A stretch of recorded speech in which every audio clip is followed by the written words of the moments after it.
Viewers, thousands of Kenyan locals took to the street to protest against setting up a nuclear plant in the coastal town.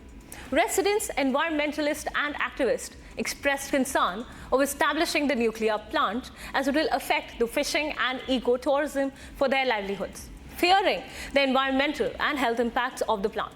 Take a look at this detailed report for all the details. Local residents and environmentalists rallied in Kilifi against a proposal to build a nuclear plant. This proposed nuclear plant is Kenya's first nuclear power plant near the coastal plant. An area in northern Kilifi County has been set aside for the construction of a nuclear facility that addresses the country's growing energy demands. Local residents, many of whom rely on fishing and ecotourism for their livelihoods, fear the environmental and health impacts of the plant. Our main source of income here is ecotourism. We depend on the environment. We host the only East African coastal forests. We host the Watamu Marine Park. We host the largest mangrove plantation in Kenya. We do not want nuclear to come and mess up our ecosystem. However, Kenya's Nuclear Power and Energy Agency has dismissed the claims that plant would cause any harm to residents in the area, despite opposition from local communities and environmental groups. The proposal is part of Kenya's long-term strategy to reduce its reliance on hydroelectric and fossil fuel energy sources by 2034.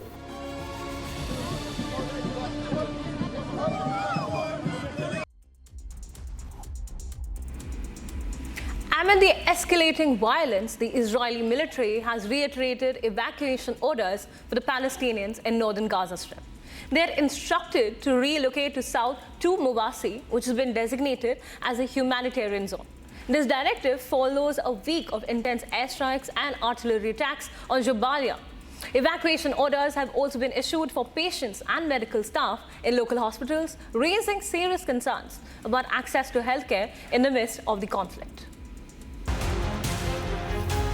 Amid escalating conflict, the Israeli military has renewed orders for Palestinians in the northern Gaza Strip to evacuate their homes. Israeli military has asked residents in Gaza City's Sheikh Radwan neighborhood and parts of Jabalia to leave immediately. They are advised to move south to Mawasi, which has been designated as a humanitarian zone. Israeli war jets and artillery have been striking Jabalia for much of the past week, causing widespread destruction. Evacuation directives have been issued for patients and medical staff as well. This raises concerns about healthcare access during the violence. As the situation continues to worsen, humanitarian organizations are calling for urgent assistance and a ceasefire to protect civilians caught in the crossfire.